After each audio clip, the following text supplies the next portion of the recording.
believe there's even some people being trapped down here as well. Most of the previous work that's been done looking at fire and emergency management has been focused very much on what happens at the sharp end, so on a fire ground or on an incident ground working with a flood, but no one had actually looked at what happens above the incident management team, despite the fact that it's a really complicated and complex emergency response system. It's a complexity that is really outside the realms of understanding for your average person who walks down the street. It's both complex and there's a significant opportunity to get it wrong. That means that the system that we put in place around people to support them has to be really robust. Teams essentially start with the situation awareness. They have a common situation awareness that they share with other team members. So the team builds its understanding of that situation. The next stage is the plan formulation. They form an intention to act. They form a plan about what they want to do as a team. And finally, they execute those plans. They carry them out and put them into action. And then that plan execution forms into the understanding that the team has, and it forms a cycle. It forms a cycle of activity. What can happen is that if you get a disconnect in the team situation awareness, for example, that can cause problems for the other stages of the team activity.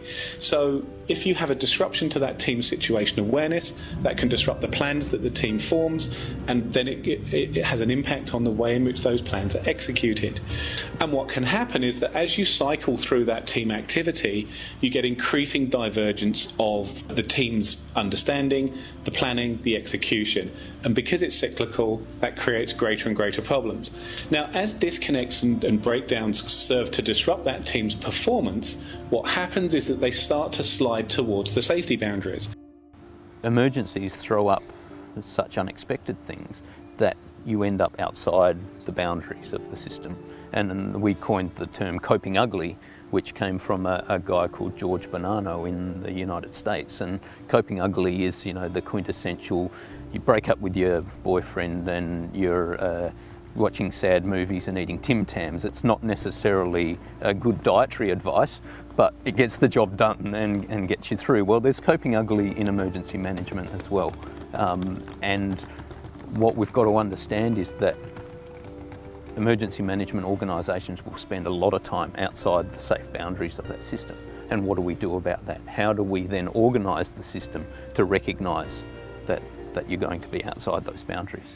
The environment that we have to work in, whether it be the natural environment or the environment that we've built, either physically or socially, has substantively changed. And social media is a classic example of that. 20 years ago, an incident controller didn't need to worry about the fact that people within the community had better intelligence than they did. It wasn't a case. So there is a very clear understanding that emergency management and incident management as a component of that needs to keep pace with how society is evolving. And certainly the research is a critical part of that. There's a fundamental difference in the demands that are placed on people who work at a state level in both content and context. And the context part is the most important. When the place is humming and there's lots on, that's happening because we have events that are high profile. They are major events that are likely to attract increased media attention and increased political attention.